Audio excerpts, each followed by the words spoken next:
touch.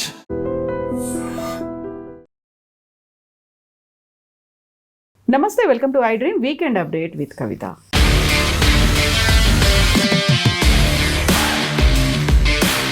Vijayadashami రోజున RSS 100 ఏళ్ల ప్రస్థానాన్ని కంప్లీట్ చేసుకుంది. ఈ నేపథ్యంలోనే కేంద్ర ప్రభుత్వం పోస్టల్ డిపార్ట్మెంట్ 100 రూపాయల కాయిన్తో పాటుగా స్పెషల్ స్టాంపును కూడా రిలీజ్ చేసింది. ఈ సందర్భంగా ప్రధానమంత్రి నరేంద్ర మోదీ స్వాతంత్రోద్యమ సంగ్రామంలో ఆర్ఎస్ఎస్ చేసినటువంటి సేవల్ని కొనియాడారు. At the same time demographic changes జరగకుండా చూసుకోవాల్సిన బాధ్యత అందరి మీద ఉందని కూడా అనౌన్స్ చేశారు. బట్ ఆర్ఎస్ఎస్ స్వాతంత్ర సంగ్రామంలో పాల్గొనలేదు అనేటువంటి వాదన ఎందుకు వినిపిస్తోంది? అందులోనూ ప్రధానంగా ఎంఐఎం చీఫ్ అసదుద్దీన్ ఓవైసీ తన దగ్గర ఉన్నటువంటి బుక్స్తో పాటుగా రికార్డ్స్ని ఎందుకని చూపిస్తున్నారు? యాక్చువల్గా ఆర్ఎస్ఎస్ 100 ఏళ్ల ప్రస్థానం ఎలా జరిగింది, ఎలా కొనసాగుతోంది, ఇప్పుడు ఎలాంటి మార్పులు చేసుకుంది? మనతో పాటుగా ఉన్నారు పొలిటికల్ అనలిస్ట్ వి ప్రకాష్ గారు. ప్రకాష్ గారు నమస్కారం అండి. సో ఆర్ఎస్ఎస్ 100 ఏళ్ల ప్రస్థానం పూర్తి చేసుకుంది. ఒక స్పెషల్ సెలబ్రేషన్స్ అనేవి దేశవ్యాప్తంగా జరిగాయి. దాంట్లో భాగంగా 100 రూపాయల స్టాంపుని, ఆ తర్వాత ఒక కాయిన్ 100 రూపాయల కాయిన్ని, స్టాంపుని కూడా రిలీజ్ చేశారు. సో ప్రతిసారి పదే పదే ఆర్ఎస్ఎస్ స్వాతంత్ర సంగ్రామం గురించి మాట్లాడుకోవడంతో పాటుగా హైదరాబాద్ లిబరేషన్ డేకి లింక్ పెట్టి మాట్లాడడం, అది right from the beginning. August 15న ప్రధానమంత్రి నరేంద్ర మోదీ మాట్లాడడం, మళ్ళీ మొన్న మాట్లాడడం. యాక్చువల్గా ఆర్ఎస్ఎస్ ప్రస్థానాన్ని చూసినప్పుడు మీకు ఏమనిపిస్తుంది?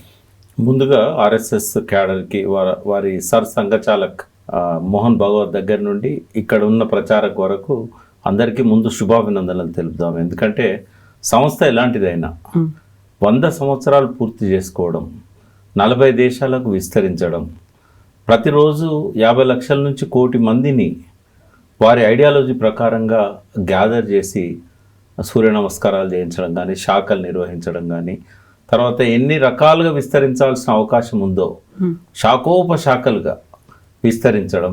ఇదేంటంటే ఒక రాబోయే తరాలకు ఒక సంస్థను, ఈ ఐడియాలజీ ఏదన్నా కానివ్వండి, ఒక సంస్థను డిసిప్లిన్తో ఎట్లా నడపాలి, ఎట్లా విస్తరించాలి, అది ఎట్లా దానికి ఒక మంచి శాశ్వతమైన ఫ్యూచర్ని ఇవ్వాలి అనే దానికి ఆర్ఎస్ఎస్ మోడల్ అనేది అది అందరికీ అది ఉపయోగపడే మోడల్. అది అంటే ప్రపంచంలోనే అటువంటి సంస్థ ఇంకొకటి లేదు. అంటే దానిలో ఇప్పటి వరకు ఒక 6గురే దాని నిర్వాహకులు 100 ఏళ్లలో. ముందుగా మనం గర్వపడాల్సింది ఏంటంటే తెలంగాణ రక్తం ఉంది అందులో. హెడ్గే వారిది, డాక్టర్ హెడ్గే వారు ఎవరైతే ఉన్నారో వారు యాక్చువల్గా చదువుకున్నది, పెరిగింది నాగపూర్లో, కలకత్తాలో. కానీ వారి పూర్వీకులంతా కూడా ఈ కందకుర్తి, ఎక్కడైతే మనకు గోదావరి నది తెలంగాణలోకి ప్రవేశిస్తుందో బాసర సమీపంలో, ఆ సంగమ స్థానంలో వారి పూర్వీకులు పుట్టారు. అక్కడి నుంచి వారు నాగపూర్కు వలసపోయారు. సో ఆయనే ఒక కాంగ్రెస్ కార్యకర్తగా తన జీవితాన్ని మొదలుపెట్టి ఆర్ఎస్ఎస్ అనేది స్టార్ట్ చేసింది విజయదశమి 1925, సరిగ్గా 100 సంవత్సరాలు. మొన్న విజయదశమికి 100 సంవత్సరాలు. తర్వాత 1937 వరకు కూడా ఆయన సంబంధాలు కాంగ్రెస్లో కొనసాగినాయి. ఆయన నాగపూర్లో ఆల్ ఇండియా జాతీయ కాంగ్రెస్ సభలు పెట్టినప్పుడు వన్ ఆఫ్ ది ఆర్గనైజర్ కూడా 1930 అనుకుంటా. బట్ ఆయన కాంగ్రెస్లో ఉంటూనే అంతకుముందు కాంగ్రెస్ సేవాదల్లో ఆయన నాయకుడు. ఆ సేవాదళ నుంచి ఆ స్ఫూర్తిని తీసుకొని హిందువులందరినీ ఒక యూనిటీతో తీసుకురావాలి. ఆయన లోపల స్వాతంత్రకాంక్ష ఉండేది, కానీ ఆయన ఈ ఆర్గనైజేషన్ స్ట్రెంగ్తన్ చేయడంలోనే ఆయన సమయం గడిచింది. ఉప్పు సత్యాగ్రహం సందర్భంగా అరెస్ట్ అయింది ఆయన, కానీ ఆర్ఎస్ఎస్ తరఫున కాదు. ఆయన కాంగ్రెస్ కార్యకర్తగా కాంగ్రెస్ వాళ్ళందరినీ అరెస్ట్ చేసినప్పుడు ఆయన చేశారు. ఓవైసీ చెప్పింది ఇందాక మీరు అన్నారు కదా, ఓవైసీ గారు ఏదైతే నిన్న మొన్న స్టేట్మెంట్ ఏదైతే ఇచ్చారో వాస్తవంగా కూడా ఆయన చెప్పింది కరెక్టే. ఓవైసీ గారు చెప్పింది, స్వాతంత్ర సంగ్రామంలో ఆర్ఎస్ఎస్ ఎటువంటి కార్యక్రమం ఇవ్వలేదు, ఏ కార్యక్రమంలో ఎవరు అరెస్ట్ కాలేదు. ఫస్ట్ టైం వాళ్ళు అరెస్ట్ అయింది గాంధీ హత్య తర్వాత. ఆ హత్యలో నాథురామ్ గాడ్సే ప్రధానమైన పాత్ర, ఆయన మరణ వాంగ్మూలం కూడా ఉంది కదా. సో నాథురామ్ గాడ్సే హిందూ మహాసభ యాక్టివిస్ట్, వీర సావర్కర్ గాంధీ హత్యలో వన్ ఆఫ్ ది ముద్దాయి. వీర సావర్కర్తో ప్రభావితమైన హిందూ మహాసభ ఆయన స్టార్ట్ చేసింది. దానికి ఆర్ఎస్ఎస్కు క్లోజ్ సంబంధాలు ఉన్నాయి. కాబట్టి ఆనాడు గోల్వాల్కర్ గారు రెండవ సర్సంఘ చాలక్, హైయెస్ట్ పొజిషన్ సర్సంఘ చాలక్. ఆర్ఎస్ఎస్లో జనరల్ సెక్రటరీ ఉంటే సార్ కార్యనిర్వాహక. అయితే ఈ గోల్వాల్కర్ ఎవరైతే అప్పుడు హెడ్ ఉన్నాడో ఆర్ఎస్ఎస్కి, ఆయనను కూడా అక్యూజ్డ్గా పెట్టారు గాంధీ దీనిలో. వీర సావర్కర్ కూడా అక్యూజ్డ్గా పెట్టారు, గాడ్సేన్ కూడా పెట్టారు. ఆ రోజు నుంచి బ్యాన్ చేశారు ఆర్ఎస్ఎస్ని. 2 years బ్యాన్ ఉంది. అందరినీ దొరికిన వాళ్ళని కూడా చాలామందిని కేసుల్లో పెట్టి అరెస్ట్ చేయడము. అప్పుడు కొత్తగా ఏర్పడ్డ స్వాతంత్రానంతరం కాంగ్రెస్ ప్రభుత్వం. సో యాంటీ బ్రిటిష్ మూమెంట్ అనేది ఆర్ఎస్ఎస్ ఎన్నడూ చేయలేదు. నరేంద్ర మోడీ గారు ఏదైతే బ్రిటిష్ వాళ్ళ నుంచి స్వాతంత్రం కోసం ఆర్ఎస్ఎస్ పనిచేసింది అనడం అయితే కరెక్ట్ కాదు. స్వాతంత్ర సంగ్రామంలో అసలు పార్టిసిపేట్ చేయలేదు. కాకుంటే పెట్టింది 1925 అయినప్పటికీ కూడా అన్నేళ్లలో పార్టిసిపేట్ చేయలేదు. వాళ్ళు 23 ఏళ్ళు. అది అంటే కేవలం దేశానికి స్వాతంత్రం కోసం పెట్టింది కాదు, ఆకాంక్ష ఉండేది. ఎందుకంటే ఆయన కాంగ్రెస్ నాయకుడే కదా. డాక్టర్ ఎడ్గేవార్ ఎవరైతే ఉన్నారో ఆయన కాంగ్రెస్ నాయకుడు కాబట్టి స్వాతంత్ర ఆకాంక్ష ఉంది ఆయన లోపల. కానీ హిందువులంతా కూడా రకరకాల వర్గాలుగా, కులాలుగా చీలిపోయి ఉన్నారు. ఆయన దృష్టిలో మతాలుగా కూడా. ఎడ్గేవార్ అది ఆర్గనైజేషన్ పెట్టినప్పుడు ఏమనుకున్నాడంటే, ముస్లింలు, క్రిస్టియన్స్ తప్ప దేశంలో ఉన్న మిగిలిన వాళ్ళందరూ హిందువులే అన్నాడు ఆయన. సిక్కులు కానీ, తర్వాత జైన్స్ కానీ, వీళ్ళందరూ కూడా వాళ్ళకి ఎవరెవరికి వాళ్ళ మతాలు ఉన్నాయి. సిక్కు వేరే మతం ఉంది, జైన్ వేరే మతం ఉంది, జైనిజం. కానీ ఆయన ఏమనుకున్నాడంటే ఒక క్రిస్టియన్స్, ముస్లిమ్స్ మాత్రమే వాళ్ళు పరదేశీయులు, వాళ్ళు ఇక్కడికి వచ్చి ఈ మతంలోకి అందరినీ మార్చుకుంటున్నారు. హిందువులందరినీ యూనిటీ చేయాలి, స్ట్రెంగ్తెన్ చేయాలి, రిలీజియస్ సెంటిమెంట్స్ వాళ్ళ లోపల నింపాలి. మన గొప్ప కల్చర్ మనది, ఆ కల్చర్ తగ్గట్టుగా ఈ ఆర్గనైజేషన్ను ఒక డిసిప్లిన్తో బిల్డ్ చేయాలని చెప్పి ఆయన సంకల్పించాడు. కాంగ్రెస్లో ఉన్నాడు కాబట్టి స్వాతంత్ర సంగ్రామంలో ఆయన పాల్గొన్నాడు. ఒకసారి అరెస్ట్ అయ్యి జైలు కూడా పోయాడు 1931లో. బట్ అయితే ఆర్ఎస్ఎస్ ఆ సంస్థకు ఆ కార్యక్రమం ఇవ్వలేదు. ఎందుకు ఇవ్వలేదు అని అంటే, నరేంద్ర మోడీ గారు ఆర్ఎస్ఎస్తోనే రాజకీయ జీవితం మొదలైంది. ఇవాళ దేశ ప్రధాని 3వసారి. కాన్షియస్గా, ఇంటెన్షనల్గా చరిత్రను వక్రీకరిస్తున్నాడు. నాకు ఆయన మీద చాలా గౌరవం. ప్రధానిగా ఆయన తీసుకున్న చాలా నిర్ణయాలు దేశానికి బాగా ఉపయోగపడేటి. బట్ ఇది చేయడం అయితే దురదృష్టకరం. ఇప్పుడు ఆయన చరిత్రను వక్రీకరిస్తున్నారు అంటే యాక్చువల్ చరిత్ర ఏముంది అసలు? ఆయన ఇప్పటిదాకా వచ్చినటువంటి బుక్స్ కావచ్చు, ఇవన్నిటిని అయితే ఓవైసీ చూపిస్తున్నాడు. ఎక్కడ రికార్డ్స్లో వీళ్ళెవరు పార్టిసిపేట్ చేయలేదు. కరెక్ట్ అమ్మా, ఈ విషయంలో ఓవైసీ చెప్పేది 100% కరెక్ట్. ఎందుకు కరెక్ట్ అంటే, ఫస్ట్ ఆర్ఎస్ఎస్ అనేది పొలిటికల్ సంస్థ కాదు, ఒక కల్చరల్ ఆర్గనైజేషన్. ఎప్పుడు పెట్టినప్పుడే ఏ రకమైన కూడా పొలిటికల్ సంస్థగా చెప్పుకోదు కదా. నేను దాని గురించి చెప్తాను, ఎట్లా ట్రాన్స్ఫార్మ్ అయిందో కూడా చెప్తాను, వాళ్ళ ప్రస్థానం ఎట్లా జరిగిందో కూడా చెప్తాను. ఆర్ఎస్ఎస్ ఈనాటి తరానికి కూడా తెలుసుకోవాల్సిన అవసరం ఉంది.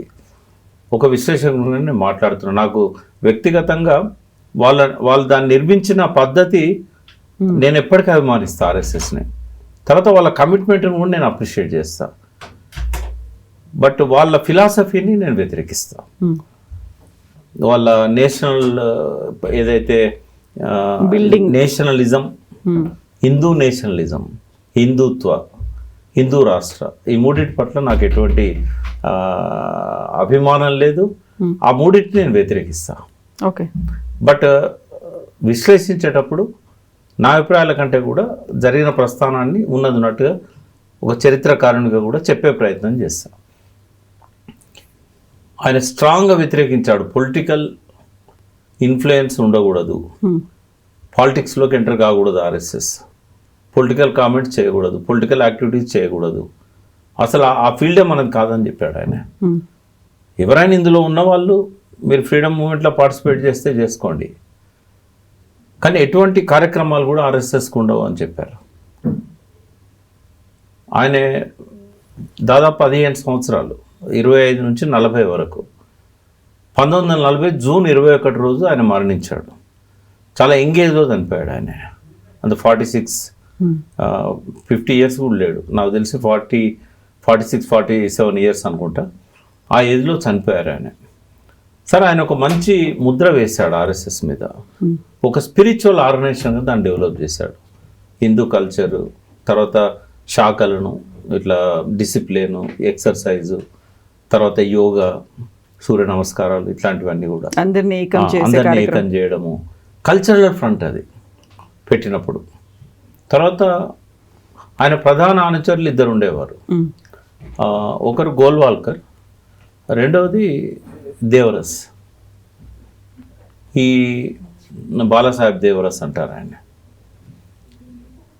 ఈ దేవరస్ యాక్చువల్గా సీనియర్, కానీ ఎందుకో హెగ్డేవార్ ఏం చేశారంటే గోల్వాల్కర్ గారికి ఇచ్చారు. ఆయన తర్వాత అంటే ఈ ఆర్ఎస్ఎస్లో సిస్టమ్ ఎట్లుంటుందంటే ఎలక్షన్ ఉండదు, వాళ్ళే వారసుని డిక్లేర్ చేస్తారు.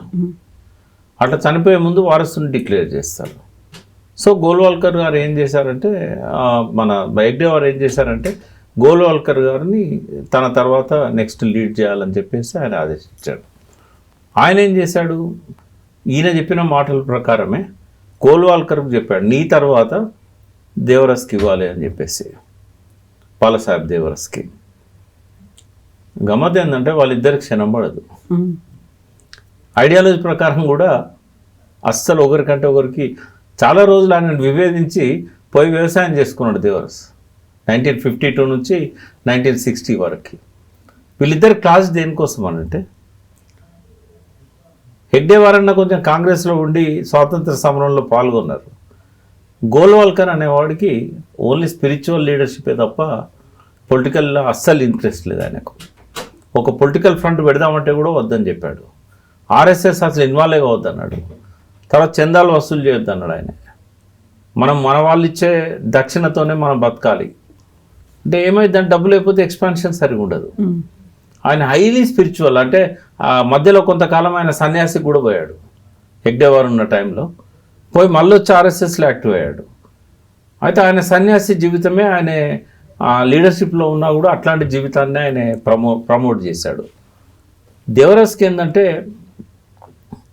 పాలిటిక్స్ ఉండాలి, పొలిటికల్ ఫ్రంట్ మనం లీడ్ చేయాలి, యాక్టివ్గా పరోక్షంగానైనా ఉండాలి, మనం ఎంకరేజ్ చేయాలి, మన వాళ్ళే పోయి లీడ్ చేయాలి, తర్వాత డొనేషన్స్ కలెక్ట్ చేయాలి.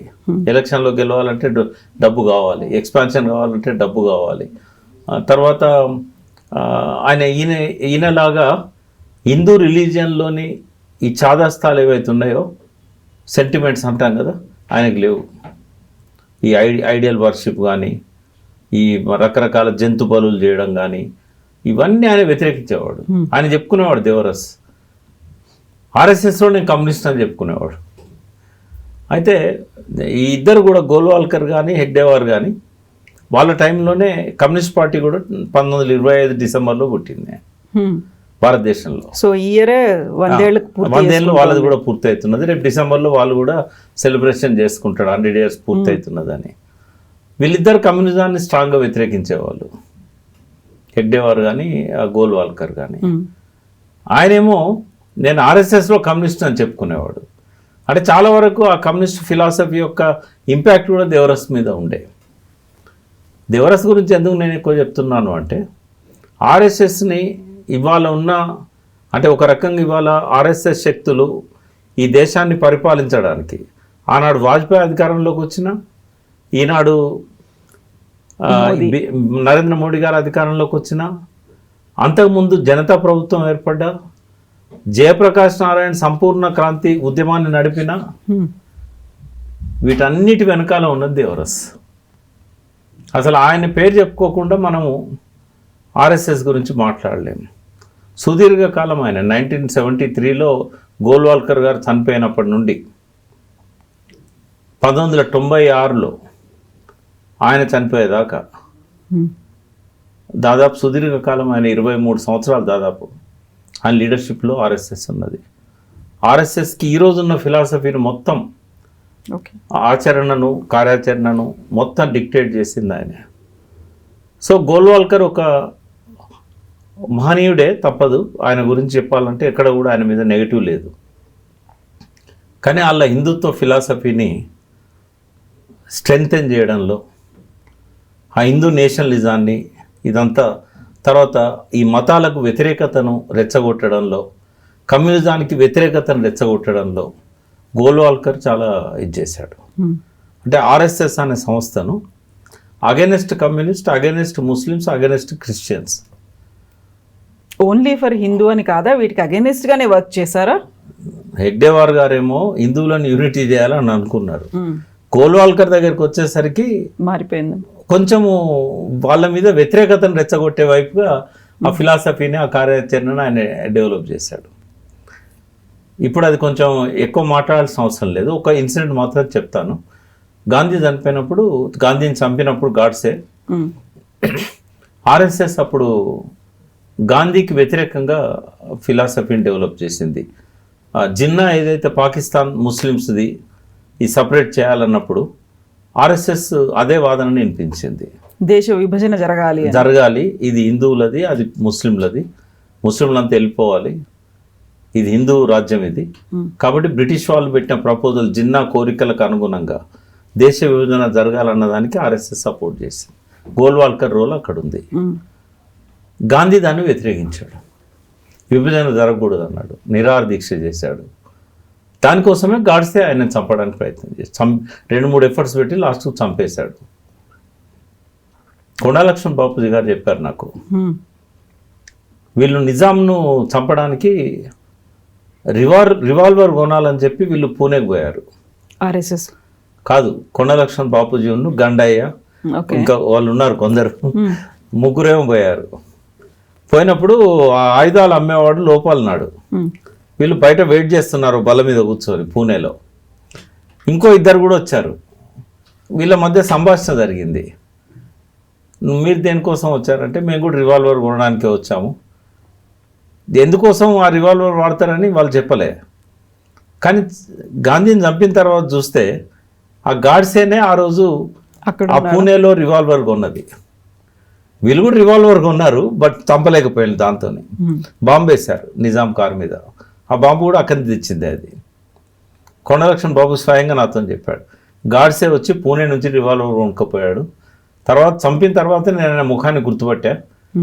ఆయన ఎందుకోసం తీసుకుపోతున్నాడు మాకు చెప్పలేదు, బట్ ఆ రోజు అక్కడే కొన్నాడు ఆయన రివాల్వర్. వీళ్ళు చెప్పారా వీళ్ళు ఎందుకోసం తీసుకెళ్తున్నారు అనేది, నిజాం చంపడానికి అనేది? వీళ్ళు కూడా చెప్పలేదు, బట్ బాపూజీ ఆయనకేం చెప్పలేదు. కానీ కన్వర్జేషన్ జరిగింది గాడ్సేతోనే. ఓకే, ఎవరు ఎందుకోసం అనేది చెప్పరు, మళ్ళీ లీక్ చేస్తే బయటపడుతుంది కదా అది. సో అట్లా గాడ్సే చంపినప్పుడు ఆయన హిందూ మహాసభతో ఉండడము, ఈ ఆర్ఎస్ఎస్కు దాంతో సంబంధాలు ఉండడం వల్ల గోల్వాల్కర్, వాస్తవంగా వీర సావర్కర్ ఆ ఇన్సిడెంట్లో లేడు, గోల్వాల్కర్ కూడా లేడు. కానీ వీళ్ళ మీద కేసు అయింది. అయిన తర్వాత బ్యాన్ అయింది ఆర్ఎస్ఎస్. ఆర్ఎస్ఎస్ తన జీవితకాలంలో 2 సార్లు బ్యాన్ అయింది. ఒకసారి ఇందిరాగాంధీ ఎమర్జెన్సీ టైంలో బ్యాన్ చేశారు. మొదటిసారి గోల్వాల్కర్ ఉన్నప్పుడు గాంధీని చంపారని చెప్పి బ్యాన్ చేశారు. 2 సార్లు కూడా. సరే వాళ్ళు ఏమనుకున్నా పర్వాలేదు, చరిత్రలా చూడాలి. వీళ్ళు 2 సార్లు సరెండర్ అయ్యారు ప్రభుత్వానికి బ్యాన్ లిఫ్ట్ చేయించుకోవడానికి. రానాడే అనే అతను మధ్యవర్తిగా ఉన్నాడు, నెహ్రూకును ఆర్ఎస్ఎస్ గోల్వాల్కర్ మధ్య. కాంప్రమైజ్ అయ్యి బయటకు వచ్చారు, బ్యాన్ ఎత్తేసుకున్నారు. ఎమర్జెన్సీలో కూడా ఇందిరాగాంధీకి ఫేవరబుల్గా లెటర్స్ రాస్తూ అప్పుడున్న దేవరస్ 2 సంవత్సరాలు జైల్లో ఉన్నాడు. ఆయన కూడా బయటికి రావడానికి ఆర్ఎస్ఎస్ 23,000 మంది కార్యకర్తల్ని, ప్రచారక్స్ను ఇందిరాగాంధీ అరెస్ట్ చేయించింది. చాలా పెద్ద నంబర్. ఎందుకు చేసింది? అసలు ఎమర్జెన్సీ రావడానికి కారణం ఆర్ఎస్ఎస్. ఎందుకు ఎమర్జెన్సీ విధించాల్సి వచ్చింది? ఒక మంచి పని చేయబోయింది దేవరస్ వచ్చిన తర్వాత. ఆయన 73లో గోల్వాల్కర్ చనిపోయిన తర్వాత ఆయన నెక్స్ట్ బాధ్యతలు తీసుకున్నాడు 73లో. ఆయన మొదటి నుంచి కూడా పొలిటికల్ ఫ్రంట్ మీద ఇంట్రెస్ట్. ఒక ఇన్సిడెంట్ చెప్తాను. 1952లో ఫస్ట్ టైం భారతీయ జనసంఘ్ ఏర్పడ్డది 50స్లో. ఏర్పడ్డప్పుడు ఆర్ఎస్ఎస్ కార్యకర్తల్ని అందులోకి ఇన్ఫిల్ట్రేట్ చేయాలి జనసంఘ్, దాన్ని మనమే నడపాలి, శ్యాంప్రసాద్ ముఖర్జీ. అయితే ఇది దేవరస్ యొక్క ఇంట్రెస్ట్. కానీ దాన్ని వ్యతిరేకించింది గోల్వాల్కర్. అప్పుడు ఆయన సరసంఘ చాలక్. సో 52లో ఆయన మాటను లెక్క పెట్టాక పక్కకు పెట్టి దేవరస్ జనసంఘ్కి ఫండ్ కలెక్ట్ చేశాడు.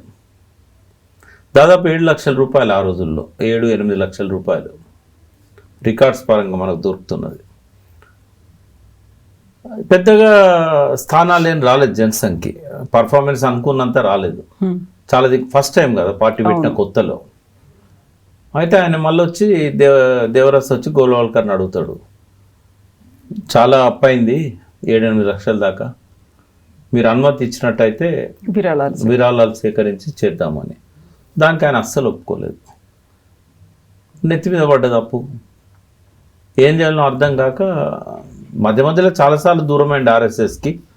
బట్ ఈసారి డైరెక్ట్గా ఊరికి పోయి వ్యవసాయము తర్వాత డబ్బు సంపాదించడానికి చిన్న చిన్న ఏర్పాట్లు చేసుకొని పర్సనల్గా ఆయనే కట్టిండు. తర్వాత అప్పంతా 8 సంవత్సరాలు కట్టిన తర్వాత మళ్ళీ ఆర్ఎస్ఎస్లో యాక్టివ్ అయ్యాడు. ఎందుకంటే ఈ రానాడే వీళ్ళందరికీ దేవరస్ యొక్క సత్తా తెలుసు, ఇతను దూరం కావద్దు ఆర్ఎస్ఎస్కి అని చెప్పి ఆయన తీసుకురావడం. సో మొత్తానికి ఏంటంటే ఆయన 73లో, ఎందుకంటే అస్సలు ఇష్టం లేదు గోల్వాల్కర్కి ఆయనకు బాధ్యతలు ఇవ్వడం, కానీ వాళ్ళ గురువు గారికి మాట ఇచ్చాడు. హెగ్డేవార్ నన్ను అపాయింట్ చేసినప్పుడు నీ ప్లేస్లో ఆయన కావాల్సింది, ఇప్పుడు నేను చేయట్లేదు ఆయనను, ఎందుకంటే కొన్ని విషయాలలో ఎక్స్ట్రీమ్గా ఉంటాడు కాబట్టి ఇప్పుడు నీకు ఇస్తున్నా, కానీ నీ తర్వాత మాత్రం ఆయనకే ఇవ్వాలి అంటే అస్సలు ఇష్టం లేకపోయినా కూడా ఆయనకి ఇచ్చాడు. ఇచ్చిన తర్వాత ఆయన డే 1 నుంచే స్టార్ట్ చేశాడు. ఫస్ట్ ఆయన చేసింది ఏంటంటే జయప్రకాష్ నారాయణ్, జేపీ గారు అప్పుడు ఏదన్నా చేయాలి, సంపూర్ణ విప్లవం కోసం ఏదైనా చేయాలనే ఆలోచనలో ఉన్నాడు. గాంధీ తర్వాత మంచి పేరున్న నాయకుడు, మచ్చలేని నాయకుడు, కొద్దిగా సోషలిస్ట్ భావాలు ఉంటాయి లోహియా, జయప్రకాష్లా. సో ఏం చేశాడంటే తను ఫస్ట్ కాంప్రమైజ్ అయ్యండి తన ఆలోచన ధోరణిని. మనము అధికారంలోకి రాకుండా మనం అనుకున్న ఆశయాలను లక్ష్యాలను సాధించలేము. ప్రత్యక్షంగా ఆర్ఎస్ఎస్ రాజకీయాల్లో ఉండదు, కానీ ఆర్ఎస్ఎస్లో ఉన్న వాళ్ళు రాజకీయాల్లో ఉండి దీన్ని నడపాలి అని చెప్పి ఆయన ఏం చేశాడంటే అందరినీ కలుపుకురావాలి. ఇప్పుడు ఆ రోజు ఇందిరాగాంధీ అలహాబాద్ కోర్టు తీర్పు వచ్చింది, ఆమె ఎన్నిక కాదని చెప్పి, చెల్లదని చెప్పి, అది 12వ తారీఖు ఎప్పుడు వచ్చింది జూన్లో, 25 రాత్రి ఎమర్జెన్సీ విధించారు. నేను ఇందాక ఒక మాట అన్న, ఆర్ఎస్ఎస్ కూడా ఒక కారణం అనేది. ఎందుకు అంటే వీళ్ళు ఒక యాత్ర మొదలుపెట్టారు అగెనిస్ట్ కాంగ్రెస్, మొదలుపెట్టి ఢిల్లీలో ఆ రోజు మీటింగ్ పెట్టారు. జూన్ 25, 1975 పెట్టి నాయకులు అందరూ కూడా చాలా పరుష పదాలతోని జనాన్ని ఐక్యం చేయడానికి అగెనిస్ట్ కాంగ్రెస్ చాలా పెద్ద ఎత్తున ధ్వజమెత్తారు. ఇక లాభం లేదు, ఆర్ఎస్ఎస్ జయప్రకాష్ కలిసిందంటే ఇది దేశవ్యాప్తంగా నిజంగానే చాలా పెద్ద ఉద్యమం అది. జేపీకి అన్ని దిక్కుల నుంచి కూడా అప్పటిదా కాంగ్రెస్కి ఎదురు లేదు, జనసంఘ్ చాలా బలహీనంగా ఉంది. ఆనాడు ఆ మీటింగ్లో జనసంఘ్ సంబంధించిన జనసంఘ్ బీజేపీ ఏర్పడేదాకా జనసంఘ్ ఉంది. ఈ జనసంఘ్ ఆ రోజు ఇంపార్టెంట్ రోల్ ప్లే చేసింది ఢిల్లీ మీటింగ్లో. సో జేపీ జనసంఘ్ ఇదంతా కలిసిందంటే కష్టమవుతుంది అని చెప్పి ఆ మీటింగ్ సాయంత్రం 5 గంటలకు అయిపోతే రాత్రి 11 గంటలకు ఎమర్జెన్సీ. అందుకే నేను అనేది ఆర్ఎస్ఎస్కున్న అది లింక్. ఇమ్మీడియట్గా అరెస్ట్ చేశారు. గోల్వాల్కర్ మన దేవరస్ దగ్గర నుంచి 23,000 మంది అరెస్ట్ అయ్యారు. సార్ ఆయన ఏమనుకున్నాడో ఏమో ఉత్తరాలు రాయడం మొదలుపెట్టాడు ఇందిరాగాంధీకి.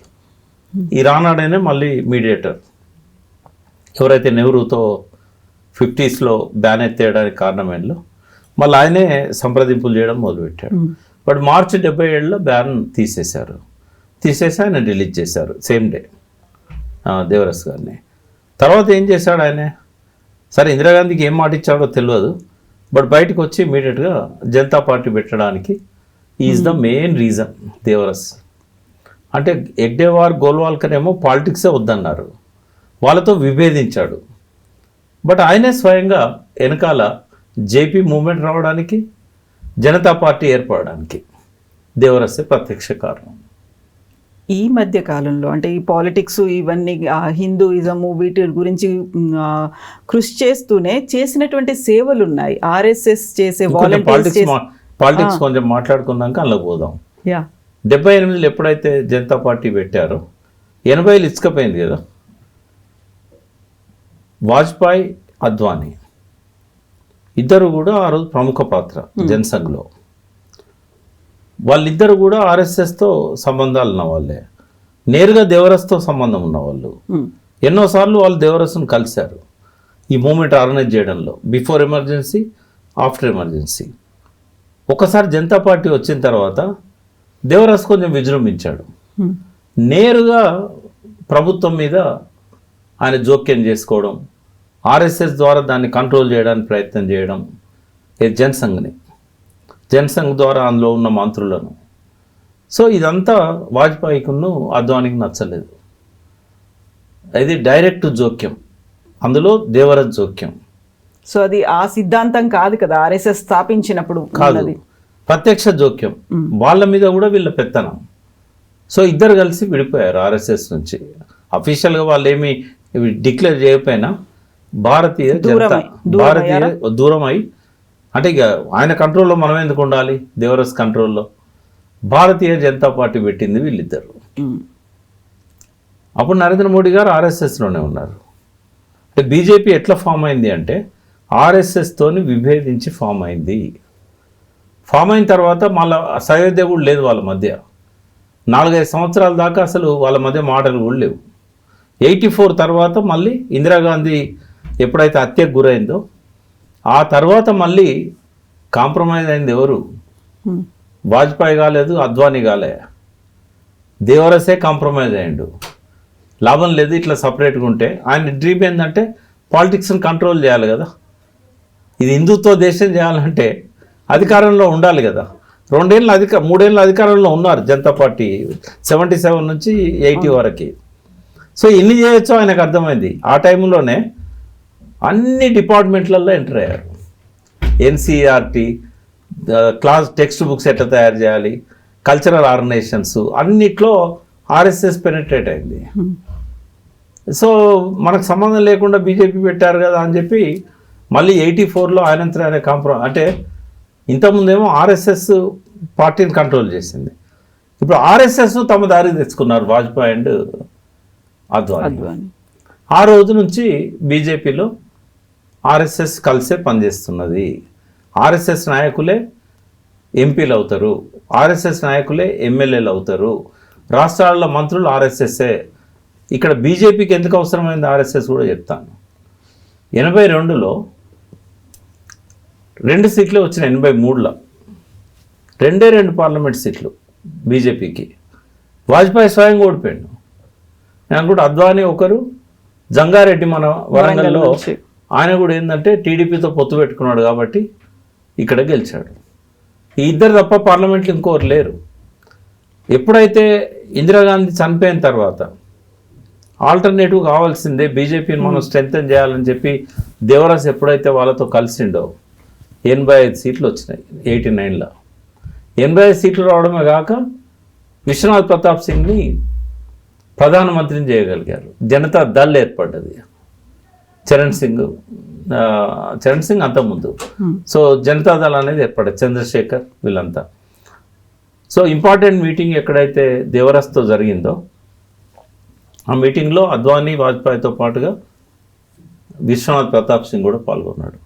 ఈ జనతాదళ్ ఏర్పాటు కోసం జరిగిన అప్పుడు జేపీ లేడీగా దేవరసే బ్యాక్గ్రౌండ్ నుండి ఆ జనతాదళ్ ప్రభుత్వం ఏర్పాటుకు కారణమైండు. అంటే ప్రత్యక్షంగా గోల్వాల్కర్, హెగ్డేవార్ ఫిలాసఫీని కాదని ఈ పార్టీలలో జోక్యం చేసుకోవడమే కాకుండా ప్రభుత్వాల స్థాపనలో కూడా ఆర్ఎస్ఎస్ కీలక పాత్ర పోషించింది. ఇంకా తర్వాత ఆ సంఖ్య పెరుగుతూ పోయింది. 91 వచ్చేసరికి 120 మంది గెలిచారు బీజేపీ ఎంపీలు. చాలా రాష్ట్రాల్లో అధికారంలోకి వచ్చారు. వందల సంఖ్యలో ఎమ్మెల్యేలు గెలిచారు ఉత్తరప్రదేశ్ లాంటి. సో ఇదే కరెక్ట్ వే అనుకొని దేవరస్ ఏం చేశాడంటే ఈ ఫిలాసఫీని ఆర్ఎస్ఎస్ ఫిక్స్ చేశాడు. తర్వాత వచ్చిన 96లో ఆయన చనిపోయిన తర్వాత రాజేందర్ సింగ్, రాజుభాయ్ అంటారు, న్యూక్లియర్ సైంటిస్ట్, ఆయన ఒక 6 సంవత్సరాలు 7 సంవత్సరాల దాకా ఆయన సర్సంఘచాలక్ ఉన్నాడు. తర్వాత Sudarshan G 4th Sarsanghchalak, 5th. ఆయన 2008లో మోహన్ భగవత్ గారికి 2009లో ఆయన ట్రాన్స్ఫర్ చేశాడు.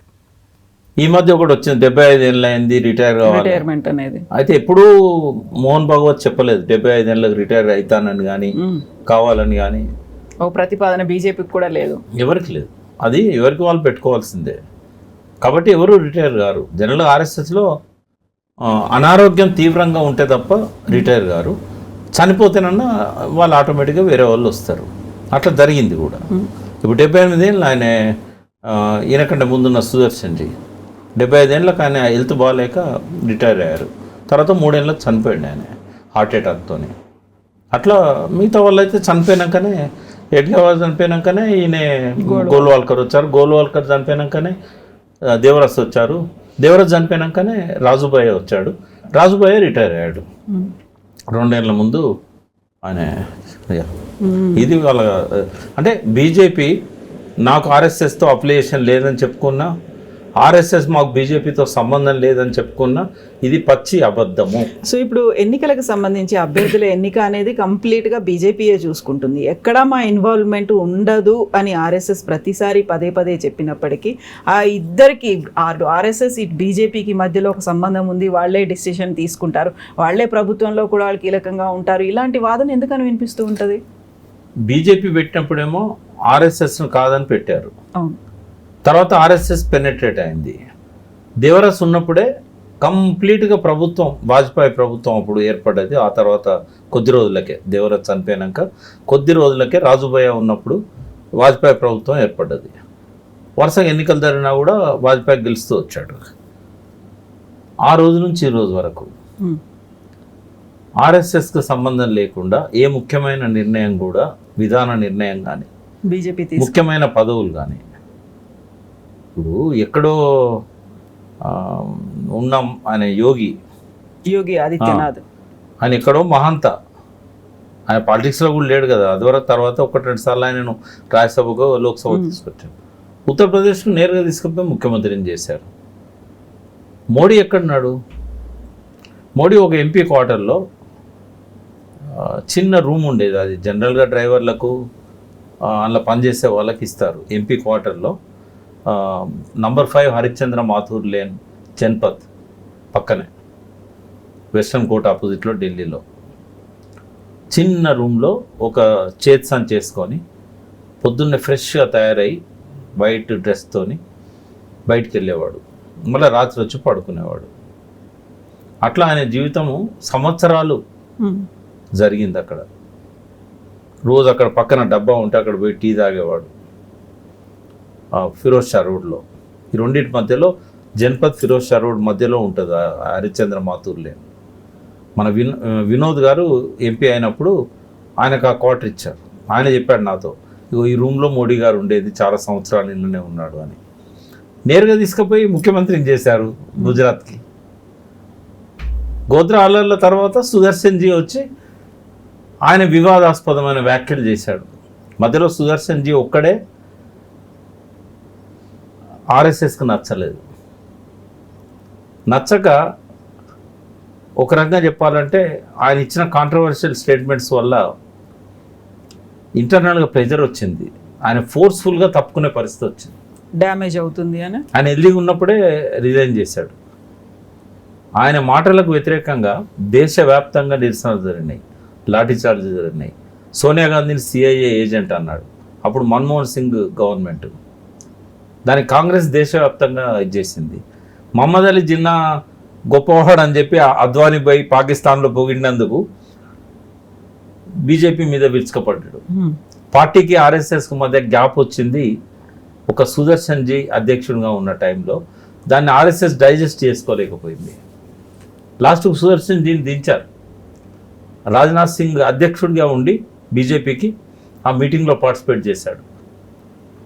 సంవత్సరానికి ఒకసారి జరుగుతుంది అఖిల భారత వాళ్ళ సభ ఉంటుంది, ప్రతినిధుల సభ, ఏబిపిఎస్. అఖిల భారత ప్రతినిధుల సభలో వాలంటరీగా రిజైన్ చేశాడు. ఎందుకంటే ఆయన ఇచ్చిన చాలా కాంట్రవర్షియల్ స్టేట్మెంట్స్ ఉన్నాయి. ప్రతి ఒక్కరు 3 పిల్లల్ని కనాలి, ముస్లింల కంటే మన జనాభా ఎక్కువ పెరగాలి, ఇట్లాంటివన్నీ కూడా వివాదాస్పదమైన వ్యాఖ్యలు చేసి ఆర్ఎస్ఎస్ నుంచి దూరమైంది సుదర్శన్జీ. బట్ ఆయన చేసిన మంచి పని ఏంటంటే తెలంగాణ రాష్ట్రానికి సపోర్ట్ చేయమని చెప్పి బీజేపీని ఆదేశించాడు. కేసీఆర్ గారు, నరేంద్ర, జయశంకర్ ముగ్గురు నాగపూర్ పోయి సోర్షన్జీని కలిసి వారితో బంతి భోజనం చేసి రాజ్నాథ్ సింగ్ అధ్యక్షుడిగా ఉన్నాడు అప్పుడు. ఆయనకు ఫోన్ చేయించి, ఎందుకంటే అఖండ భారత్ అనేది గోల్వాల్కర్ ఇచ్చిన స్లోగన్. ఆయన అఖండ భారత్లో నేపాల్, భూటాన్ ఇవన్నీ ఉంటాయి, పాకిస్తాన్, మన బంగ్లాదేశ్, శ్రీలంక అన్నీ ఉంటాయి. అయితే ఆయన అందులో ఒక మాట రాశాడు, చిన్న రాష్ట్రాలు దేశానికి అవసరము అని. Bunch of thoughts, Panchajanyam. నేను 6వ తరగతిలో చదివాను ఆ బుక్. అయితే మా నాన్న తెచ్చుకున్నట్టున్నాడు. ఆయన విశ్వ హిందూ పరిషత్ ఉండే మా ఫాదర్. విశ్వ హిందూ పరిషత్ ఆర్ఎస్ఎస్కి ఒక ప్రధానమైన ఆర్గనైజేషన్. దాని వింగ్స్ చాలా ఉన్నాయి, అందులో బజరంగ్ దళ్ ఒకటి. సో అట్లా ఈ చిన్న రాష్ట్రాలకు మీరు బంచ్ ఆఫ్ థాట్స్లో గోల్వాల్కర్ గారు చెప్పారు కదా, మీరు ఎందుకు సపోర్ట్ చేయరని నరేంద్ర గారిని నిలదీశారు. నరేంద్ర చాలా స్ట్రాంగ్ ఆర్ఎస్ఎస్ వాది, శాఖ పోయేవాడు, చనిపోయేదాకా కూడా ఆయన శాఖకు పోయేవాడు. కేంద్ర మంత్రిగా ఉండి కూడా శాఖలో పాల్గొన్నాడు ఆయన. సో అట్లా సుదర్శన్ జీ ఎన్ని వివాదాస్పద వ్యాఖ్యలు చేసినా కూడా తెలంగాణకు మేలు చేశాడు.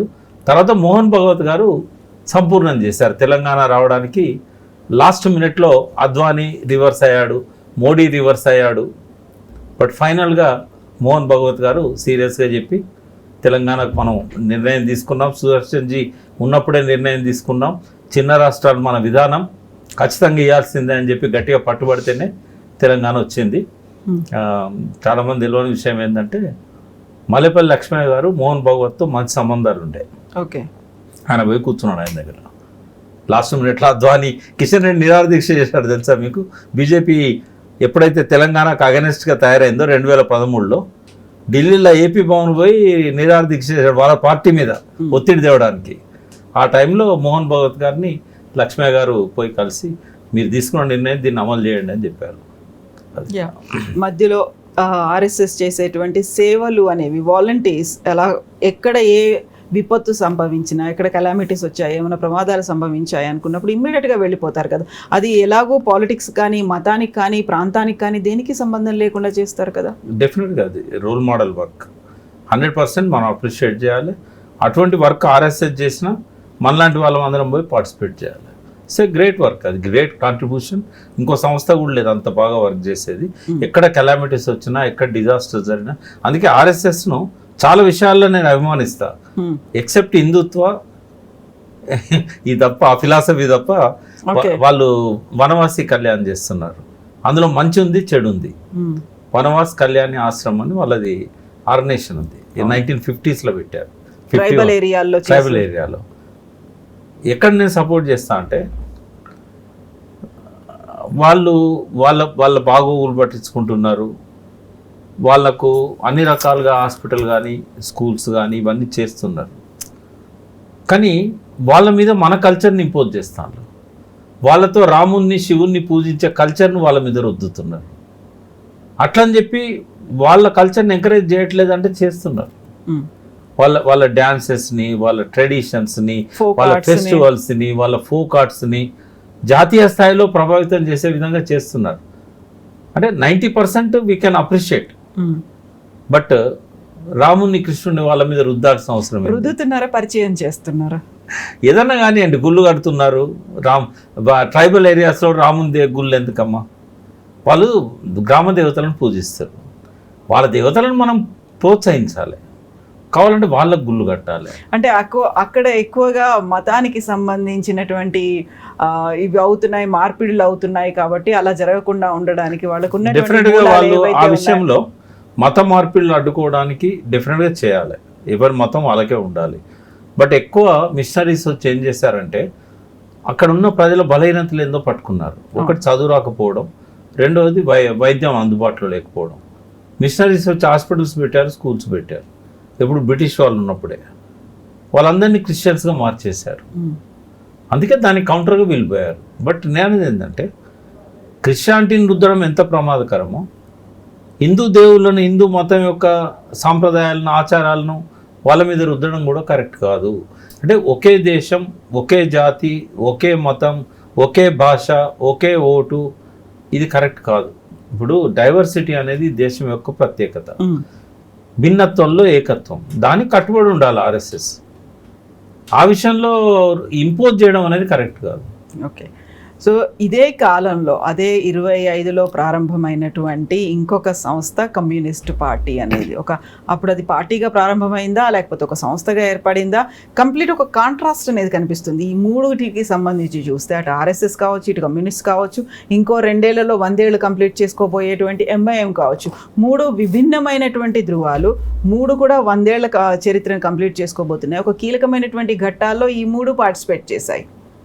భారతదేశ రాజకీయాలను, సాంఘిక వ్యవస్థలను, ఆర్థిక వ్యవస్థలను ప్రభావితం చేయడంలో ఈ మూడింటి పాత్ర ఉంది.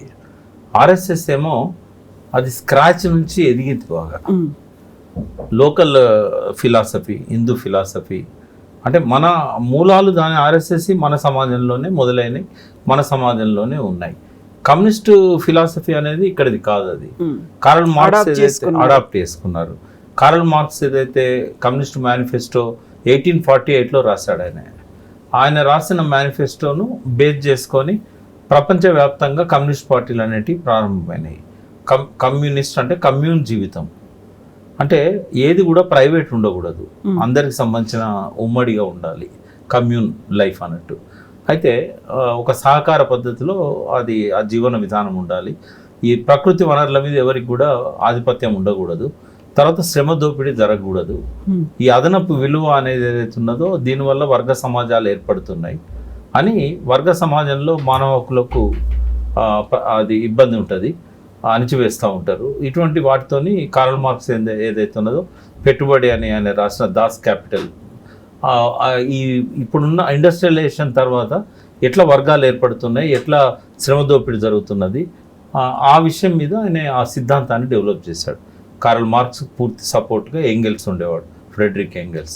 వాళ్ళ దాని ప్రకారంగా ఫస్ట్ ప్యారిస్ కమ్యూన్ అని చెప్పి 1870sలోనే అక్కడ ఒక విప్లవం అనేది మొదలైంది. తర్వాత చాలా దేశాలలో దాని ఇన్ఫ్లుయెన్స్తో, యూరోపియన్ దేశాలలో, అట్లాగే రష్యాలో జార్ చక్రవర్తి ఆయన అణచివేత, బాగా పీడన, రష్యాలో ఇండస్ట్రియల్ డెవలప్మెంట్ ఉండే, అక్కడ కార్మిక వర్గంలో వచ్చిన తిరుగుబాట్లు, అక్కడ వ్లాదిమిర్ ఇల్విచ్ లెనిన్, ఆ లెనిన్ దాన్ని ఆ సిద్ధాంతాన్ని తీసుకొని అక్కడ తిరుగుబాటు చేసి జార్ చక్రవర్తి చేతిలోంచి రష్యాను విముక్తి చేసి రష్యన్ విప్లవానికి ఆయన 1917 చాలా కొద్ది రోజులకే చనిపోయాడు. ఒక 6 yearsే రష్యా అధినేతగా లెనిన్ ఉన్నాడు.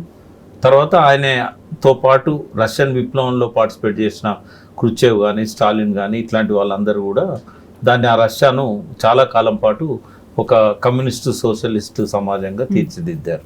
అయితే ఎందుకు రష్యా గురించి చెప్తున్నా అంటే, ఆ రష్యా నుంచి వచ్చిన ఇంగ్లీష్ లిటరేచర్ భారతదేశానికి అందుబాటులోకి వచ్చింది. ట్రాన్స్లేషన్ రష్యన్ లాంగ్వేజ్లో ఉండేది, జర్మనీ లాంగ్వేజ్లో ఉండేది.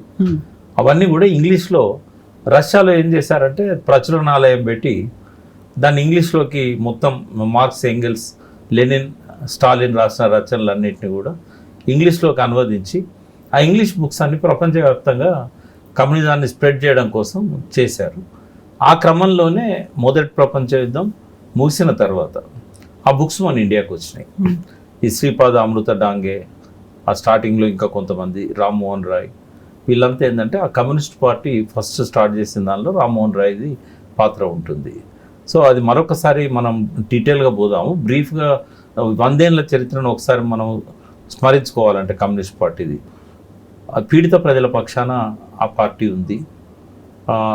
జీవన్మరణ పోరాటాలు చేశారు, వెలలేని త్యాగాలు చేశారు. సమాజాన్ని ఉన్న స్థితి నుంచి ఉన్నత స్థితికి జీవన ప్రమాణాలు పెంచడానికి ఎంతో లక్షలాది మంది ప్రాణత్యాగాలు చేశారు. ఒక అరుదైన చరిత్ర కమ్యూనిస్ట్ పార్టీ. కాకపోతే భారతదేశంలో ఒక దరిద్రపు పద్ధతి ఏంటంటే మన చరిత్రను మనం రాసుకోం. నేను ఆ ప్రయత్నం చేస్తున్నా. ఇప్పుడు ఒక పెద్ద మనిషి, బాగా మేధావి, ఆయనతోని నేను ఈ 100 ఏళ్ల కమ్యూనిస్ట్ పార్టీ చరిత్రను రాయిస్తున్నా. బహుశా 1-2 వాల్యూమ్స్ నెక్స్ట్ రిలీజ్ అవుతాయి. అంటే ఎవరు కూడా దాన్ని పీసెస్గా, బిట్స్ అండ్ పీసెస్గా పెట్టారు. సో ఫస్ట్ 50 ఏళ్ల కమ్యూనిస్ట్ పార్టీ చరిత్రను సిపిఐ ప్రింట్ చేసింది.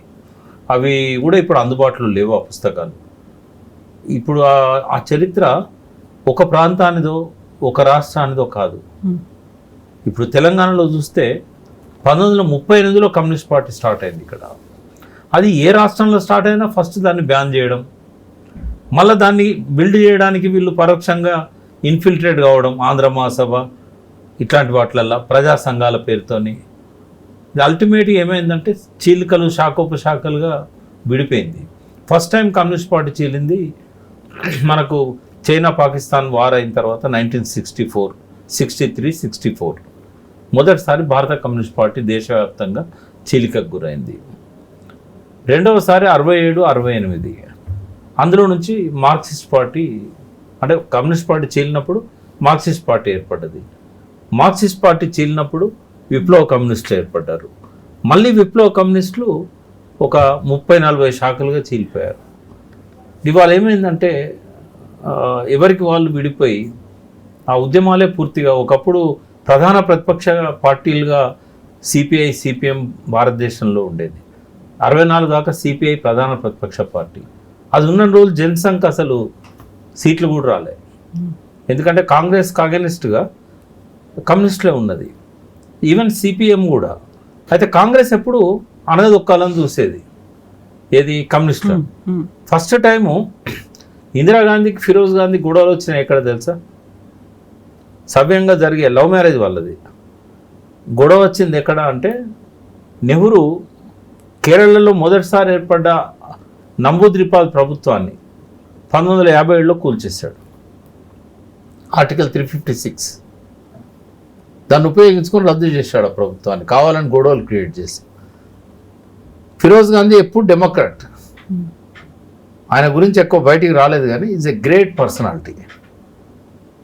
నెహ్రూకు అల్లుడై ఉండి కూడా, ఇందిరాగాంధీ మంత్రిగా ఉన్నా కూడా పార్లమెంట్లో గర్జించేవాడు. ఆయన పార్లమెంట్ సభ్యుడిగా ఉండేవాడు, స్కామ్లను బయట పెట్టేవాడు. ఎల్ఐసి ఆ రోజుల్లో ఒక పెద్ద స్కామ్ జరిగితే నెహ్రూ ప్రభుత్వాన్ని బ్లేమ్ చేశాడు, ఆ స్కామ్ని బయటికి తీసుకొచ్చి. సో సరే, సందర్భం వచ్చింది కాబట్టి ఫిరోజ్ గాంధీ గురించి చెప్పాను. సో ఆ రకంగా కమ్యూనిస్టు ప్రభుత్వాలు ఎక్కడ ఏర్పడ్డా కూల్చడం అనేది, వాళ్ళని మొగ్గలోనే తుంచేయాలి. ఇంకా ఆశ్చర్యకరమైనది ఏంటంటే, గతంలో మనం మాట్లాడుకున్నాం, సర్దార్ పటేల్ తెలంగాణ సైన్యాలు పంపింది 75% కమ్యూనిస్టులను అణచడానికి, 25% రజాకారులను అణచడానికి. రజాకారులే టార్గెట్ అయితే 1 year ముందే ఆయన ఈ ఒప్పందమే చేసుకున్నట్టు కాదు, ఏదైతే ఒప్పందం. అంటే కాంగ్రెస్ ఎప్పుడు కూడా టార్గెట్ ఎవరు అంటే కమ్యూనిస్టులు. సో కమ్యూనిస్టులు వాళ్ళంతటి వాళ్ళే వీక్ అవుతూ ఇవాళ జనసంఘ్కి, హిందూ ఫిలాసఫీకి, హిందుత్వ వాదానికి చోటిచ్చారు. ఇప్పుడు కమ్యూనిస్టులు బలంగా ఉంటే నీకు ఆర్ఎస్ఎస్ ఈ స్థాయిలో లేసేదే కాదు అసలు. కాంగ్రెస్ కమ్యూనిస్టులు ఇద్దరు బద్ద వ్యతిరేకులు అనుకున్నప్పుడు మళ్ళీ కాంగ్రెస్ పక్షాన్నే చేరింది కదా కమ్యూనిస్ట్ పార్టీ. తప్పనిసరిగా ఏమైందంటే, తోక పార్టీ అని కేసీఆర్ తిట్టేవాడు కదా, వాళ్ళ గత్యంతరం లేదు. బీజేపీని వ్యతిరేకించాలంటే శత్రువు మిత్రుడు కదా.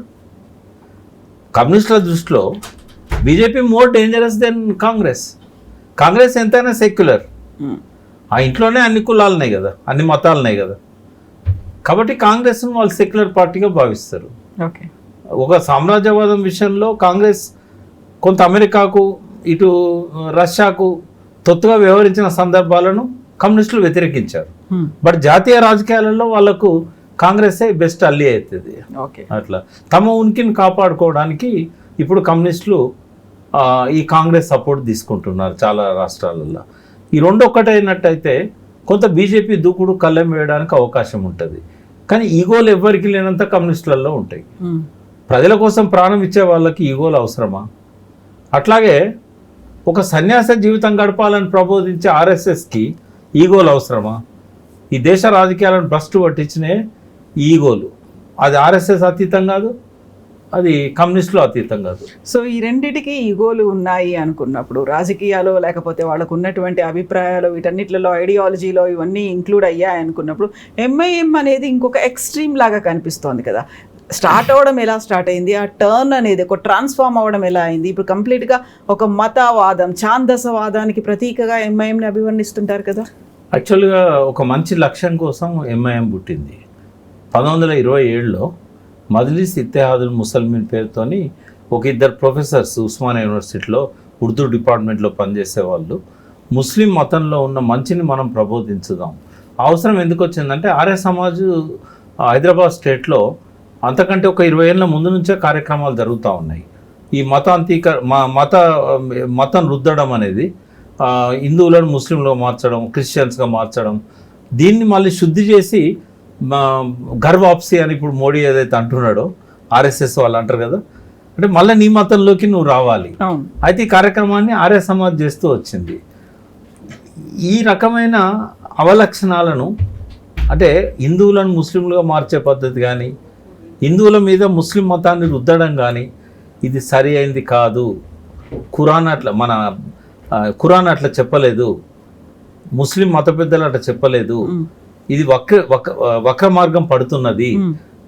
మతాన్ని సక్రమ మార్గంలో నడిపించాలని పుట్టింది మజ్లిస్ పార్టీ. ఆ తర్వాత ఓ 12 సంవత్సరాలు బాగానే నడిచింది. తర్వాత ఒక ఎమోషనల్ స్పీకర్ వచ్చాడు. ఆయన ఒక 37 నుంచి 44 దాకా ఆయన కూడా యూత్ను అందరినీ కూడా బాగా రెచ్చగొట్టే ప్రసంగాలు చేసేవాడు, కానీ కొద్దిగా డైల్యూట్ చేసుకుంటూ వచ్చిండు. వాళ్ళు ఏదైతే ఫౌండర్స్ ఫిలాసఫీ ఉందో, ఒక మంచి లక్ష్యం కోసం ఏర్పడ్డ ఆ మజ్లిస్ని ఒక మత శక్తిగా మార్చగలిగాడు. ఆ తర్వాత కాసిం రజ్వీ చేతిలోకి వచ్చింది. కాసిం రజ్వీ చేతిలోకి రావడానికి అతను ఏ జబ్బు లేదు, సడన్గా చనిపోయాడు. విషప్రయోగం జరిగింది అని అన్నారు. ఆ పేరు మర్చిపోయాను నేను. 37 నుంచి ఎవరైతే దాన్ని లీడ్ చేశారో, సో అతను హఠాత్ మరణం. కాసిం రజ్వీ చేతిలోకి ఎంఐఎం వచ్చింది.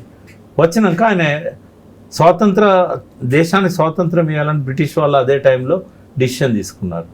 అయితే ముస్లిం మతరాజ్యం కావాలి, పాకిస్తాన్ మనం ఒక్కటిగా ఉండాలి, మనం ఈ హిందూ దేశంతో మనం కలవకూడదు, ఈ హైదరాబాద్ స్టేట్ అనేది ముస్లిం స్టేట్ ఉండాలి, దాన్ని కాపాడుకోవాలంటే మనం ఆయుధాలు పట్టక తప్పదు అని చెప్పి బాగా రెచ్చగొట్టే ప్రసంగాలు చేస్తూ ఆయన అడ్వకేట్ లాథూర్ ఆయనది. ఆయన ఫెరోషియస్ స్పీకర్, బాగా రెచ్చగొట్టేవాడు. 3000 ఆయుధాలను కూడగట్టుకొని అవి రజాకార్లని, స్వయం సేవకే రజాకార్ అంటే, ఆర్ఎస్ఎస్ అన్న స్వయం సేవకే. సో కౌంటర్గా ఆర్మీని తయారు చేశాడు. ఒక స్టేజ్లో ప్రధానమంత్రిని, అప్పుడున్న చెత్తారి నవాబ్ అని అంటారు, అతను ఈ నిజాం రాజ్యానికి ప్రధానమంత్రి ఉండేవాడు. ఇది ఎప్పుడంటే 1947లో. ఆయన ఢిల్లీకి నిజాం ప్రతినిధి వర్గాన్ని పంపించి యథాతథ ఉడంబడిక చేసుకుందాం, ఎందుకంటే బ్రిటిష్ వాళ్ళు ఇచ్చిన ఫ్రీడమ్ ఏంటంటే పాకిస్తాన్లో కలవచ్చు, భారతదేశంతో కలవచ్చు, లేదా యథాతథ ఉడంబడిక చేసుకొని మాతో ఎట్లున్నారో ఇండియాతో కూడా అట్లే ఉండొచ్చు అని చెప్పి ఆయన ఒకటి పెట్టాడు. దాన్ని ఉపయోగించుకొని నిజాం స్వతంత్రంగా ఉండాలనుకున్నాడు.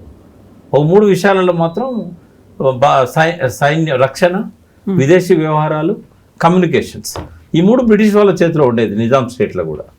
సో ఈ 3 తప్ప మిగతా అన్నిట్లో కూడా మనం ఇండియన్ గవర్నమెంట్తో బ్రిటిష్ వాళ్ళతో ఎట్లమో అట్లా ఉండాలని చెప్పి ఒప్పందం చేసుకోవడానికి ప్రతినిధి వర్గాన్ని అక్టోబర్లో పంపాలని చెప్పి నిజాం అనుకుంటే 50,000 మంది రజాకర్లను తీసుకుపోయి ఆ ఇంటిని చుట్టుముట్టి భయభ్రాంతులకు గురి చేసి చెత్తారి నవాబును రిజైన్ చేయించేసి లాయక్ అలీని పాకిస్తాన్ నుంచి తీసుకొచ్చి ప్రధానమంత్రిగా పెట్టాడు కాసిం రజ్వీ. అప్పటి నుంచి ఆ దురాచారాలన్నీ మొదలైన రోజు అది. ఆ మొత్తం జరిగింది ఒక 8-9 నెలలే. దాదాపు ఇప్పుడు లెక్క తీస్తే దాదాపు 1000 దాకా ఉంటాయి రజాకార్ల చేతుల్లో చనిపోయిన వాళ్ళ సంఖ్య, మరణాలు 1000 మంది దాదాపు. మనభంగాలకు గురైన వాళ్ళు వేలాదిగా ఉంటారు. సో ఇదంతా కూడా ఆ టైంలో రజాకార్లకు ఆయన ఆయుధాలు ఇవ్వడము, ఈ భూస్వాములకు దొరల వెంబడి వాళ్ళని రక్షించడానికి, వాళ్ళ భూములను కమ్యూనిస్టుల నుంచి తిరిగి తీసుకొచ్చుకోవడానికి ఈ దురాఘాతాలకు రజాకార్లను పంపడం అనేది కాసిం రజ్వీ చేసిన తర్వాత ఆ ఎంఐఎం అనేది పూర్తిగా మైలబడ్డది. తర్వాత బ్యాన్ అయింది. ఆయన కాసిం రజ్వీ జైలు నుంచి 57లో బయటకు వచ్చాడు ఒక కండిషన్ మీద. ఏందనంటే దేశం విడిచిపెట్టుకోవాలి 24 గంటల్లో. ఆ 24 గంటల్లో ఆయన మీటింగ్ పెట్టి ముస్లిం పెద్దలందరినీ పిలిచి ఎవరు దీన్ని నడుపుతారు అని అంటే సలావుద్దీన్ ఓవైసీ ఫాదర్ చేయలేపిండు. చిన్న పిల్లోడు అప్పుడు, ఆయన యువకుడు. ఆయన చేతిలో మజ్లిస్ పెట్టిపోయిండు ఆయన. కానీ మజ్లిస్ 1-2-3 సందర్భాల్లో తప్ప మత కల్లోలాల గురించి ఎక్కువగా ఫోకస్ చేసింది కాదు. అది వాళ్ళ రాజకీయ ఉనికి నిలబెట్టుకోవడానికి సలావుద్దీన్ ఓవైసీ కానీ, అసదుద్దీన్ ఓవైసీ కానీ, అక్బరుద్దీన్ ఓవైసీ కానీ అప్పుడప్పుడు పరుష పదాలు వాడతారు తప్ప ఆనాటి పరిస్థితులు ఇప్పుడు లేవు, రజాకాల నాటి పరిస్థితులు ఇప్పుడు లేవు. అటువంటి దుర్మార్గాలు ముస్లిం చేయట్లేదు. వీలైనంత వరకు ఏంటంటే ఒక పొలిటికల్ పార్టీగానే దాని ఒక ఉనికిని చాటుకుంటున్నది తప్ప మన మజ్లిస్ని వెనకటి రజాకారుల మజ్లిస్తో పోల్చాల్సిన అవసరం లేదు. అంటే 3 దశలు ఇలా మత పరిరక్షకులుగా, మతంలో మంచిని ప్రబోధించే వ్యక్తులుగా 2 ప్రొఫెసర్లు దాన్ని ఏర్పాటు చేసినప్పటి పీరియడ్ వేరు. మధ్యలో రజాకారులు ముస్లిం మతత్వాన్ని రెచ్చగొట్టే ఉపన్యాసాలు చేయడం 1937 నుంచి 57 వరకు ఉన్న ఫేజ్. 57 అంటే ఓ 10 ఏళ్ళు అది నిషేధించబడ్డ సంవత్సరానే ఉంది. కాసిం రాజు వదిలిపెట్టిపోయిన తర్వాత ప్యూర్లీ పొలిటికల్ పార్టీ అది. వాళ్ళ లక్ష్యం ఏంటంటే వాళ్ళ వెనకాలన్న ముస్లింలకు వెల్ఫేర్ స్కీమ్స్ అందేటట్టు చేయాలి, ఉన్న స్థితి నుంచి ఉన్నత స్థితికి వాళ్ళని డెవలప్ చేయాలనేది. అంత ప్రమాదకరమైన సంస్థగా మాత్రం ఇప్పుడు మజ్లిస్ ఏం లేదు. కాకపోతే హిందువుల మీద అటాక్స్ అనేవి కావచ్చు, లేకపోతే ఒక ఉద్రిక్తమైనటువంటి ప్రసంగాలు చేయడం, ఉద్రేకపూరితమైనటువంటి ప్రసంగాలు చేయడం అనేది ఒక మత వ్యాప్తి కోసమో మత పరిరక్షణ కోసమో కాకుండా హిందువుల మీద అటాక్ కోసమే దాన్ని యూజ్ చేస్తున్నారు అనేది మొత్తం మన 75 ఏళ్ళ చరిత్రలో 1957 అంటే ఇప్పుడు అదొక 3 ఏళ్ళు, 43 ప్లస్ ఇది ఒక 25. మనకు ఒక 2-3 సంఘటనలు తప్ప ఎక్కువ లేవమ్మా. అటువంటి సంఘటనలు పెద్దగా లేవు. ఇప్పుడు ఆర్ఎస్ఎస్సి కూడా కొన్ని ఉంటాయి, బజరంగ్ దళ్ చేసే దాడులు కానీ, వాలంటైన్ డే రోజు పార్కుల్లో ఇద్దరు అబ్బాయి అమ్మాయి మాట్లాడితే అదొకటే కాదు. కొన్ని ఒక లేడీని వీళ్ళకి వ్యతిరేకించిన ఆమెను బెంగళూరులో చంపారు కదా, ఆమె పేరు అయితే నావెలిస్ట్, మంచి రచయిత. అంటే ఇట్లా కొన్ని ఇన్సిడెంట్స్, అంటే మణిపూర్లో జరిగిన గొడవలు ఇట్లాంటి స్పేరింగ్గా ఉంటాయి. అయితే అది వాళ్ళు అది వదులుకోవాలి. ఇప్పుడు మంచి పేరు రావాలి ఆర్ఎస్ఎస్ కన్నప్పుడు ఏవైతే ఈ అవలక్షణాలు ఉన్నాయో వాటిని వదిలేయాలి. ఇప్పుడు మతం బలవంతంగా రుద్దకూడదు. నువ్వు విశ్వాసాలను పెంచి పోషించవచ్చు కానీ ఇంకొకరి విశ్వాసాలను కించపరచకూడదు. ఎవరికి వాళ్ళు వాళ్ళ మతాన్ని గౌరవించే విధంగా భారతదేశంలో ప్రజాస్వామ్యం ఉంది అని అనుకున్నప్పుడు ఆ ప్రజాస్వామ్య హక్కులను మనం రక్షించే విధంగా సంస్థలు ఉండాలి. బట్ గౌరీ లంకేష్ ఆమెను చంపారు కదా, ఇంటికి పోయి ప్రశ్నించేది కదా ఆమె వీళ్ళు చేసే వాటిని. సరే, ఏది ఎట్లున్నా కూడా విధానాలను మనం దృష్టిలో పెట్టుకున్నప్పుడు ఇప్పుడు ఈ ఆర్ఎస్ఎస్ సొంత విధానాలంటూ నాకేం కనబడతలేవు. బీజేపీ విధానాలే మనకు ప్రధానంగా మన ముందు కనబడుతున్నాయి. ఆర్ఎస్ఎస్ చేయదలుచుకున్నదంతా బీజేపీతో చేయిస్తున్నది. న్యూ ఎడ్యుకేషన్ పాలసీ కానీ, వాళ్ళకి అప్పుడేదో 2 ఏళ్ళు 3 ఏళ్ళు అధికారంలో ఉండే అవకాశం వచ్చినప్పుడే ఎన్సీఆర్టీ ఇట్లాంటి సంస్థలన్నింటినీ వాళ్ళు కలుషితం చేశారు. సో దీని మీద చర్చ జరగాలి. ఆర్ఎస్ఎస్ ఇన్ఫ్లుయెన్స్ బీజేపీ మీద ఎట్లున్నది? మోడీ అంటున్నాడు కదా, బీజేపీ స్వతంత్రది, ఇది ఆర్ఎస్ఎస్ ప్రభావం మా మీద లేదు అని వాళ్ళు అంటున్నారు. ఆర్ఎస్ఎస్ నాయకులు మాకు పొలిటికల్ అవుట్ఫిట్స్ లేవు అని అంటున్నారు. ఈ 2 అబద్ధాలే. దీని మీద చర్చ జరగాలి, దేశవ్యాప్తంగా చర్చ జరగాలి. ఆర్ఎస్ఎస్ చేసే మంచి పనులను తప్పకుండా మనం అప్లాడ్ చేద్దాం, వాటిని సపోర్ట్ చేద్దాం, పార్టిసిపేట్ చేద్దాం. కానీ ఏవైతే ప్రజాస్వామ్య పద్ధతులకు రాజ్యాంగానికి భిన్నంగా ఉంటాయో ఖచ్చితంగా వాటిని మనం హేట్ చేయాల్సిందే. ప్రజాస్వామ్యబద్ధంగానే ఎదుర్కోవాలి. ఒక సెక్యులర్ పార్టీ కావాలి, మోస్ట్ సెక్యులర్ పార్టీ. బీజేపీని ఆర్ఎస్ఎస్ తన చేతుల్లో పెట్టుకొని తన ఫ్రంటల్ ఆర్గనైజేషన్గానే నడుపుతున్నది. దాన్ని కౌంటర్ చేయాలంటే సిక్కులు కానీ, పార్సీలు కానీ, జైన్లు కానీ, సింధీలు కానీ, తర్వాత ఇక్కడ ఉన్న హిందువులు కానీ, హిందువులలో ఎవరైతే ఈ మత విశ్వాసాలను ఇతరుల మీద రుద్దకుండా ఉండే హిందువులు, విశ్వ హిందూ పరిస్థితి లాగా అట్లా కాకుండా అట్లాంటి వాళ్ళందరూ కలిసి ఒక సెక్యులర్ పార్టీని స్టార్ట్ చేయాల్సిన అవసరం ఉంది. పూర్తిగా కాంగ్రెస్ని నమ్ముకుంటే ఇతర కారణాల వల్ల కాంగ్రెస్ పతనం అయిపోయింది. సో ఈ ఫిలాసఫీని డెవలప్ చేయడానికి ప్రాంతీయ పార్టీలు, జాతీయ స్థాయిలో ఒక పార్టీ, ఇది వస్తే తప్ప ఆర్ఎస్ఎస్ను బీజేపీని ఆపడం ఎవ్వరి తరం కాదు. థ్యాంక్ యూ సో మచ్ అండి. Thank you. And for more videos, please subscribe to iDream. Please subscribe to iDream. Please subscribe iDream. And please subscribe to iDream. For more videos, subscribe to iDream. please like, share and subscribe to the channel. Congratulations, iDream. Subscribe to iDream. Subscribe to iDream. So subscribe to iDream Media. iDream ki iDream team andarki huge congratulations. Please subscribe iDream Media. Please subscribe to iDream. Subscribe iDream. Please subscribe to iDream. iDream అంటే నా కళల ఛానల్ను subscribe చేసుకున్న నోరు తిరుగుతలేదు, మీరైతే గంట గుర్తు కొట్టండి. For more such videos, please subscribe to iDream. Subscribe to iDream. Please subscribe to iDream. Please subscribe iDream Media. Please do subscribe to iDream. Please subscribe to iDream Media. For best entertainment and information, please subscribe iDream. And don't forget to subscribe to iDream.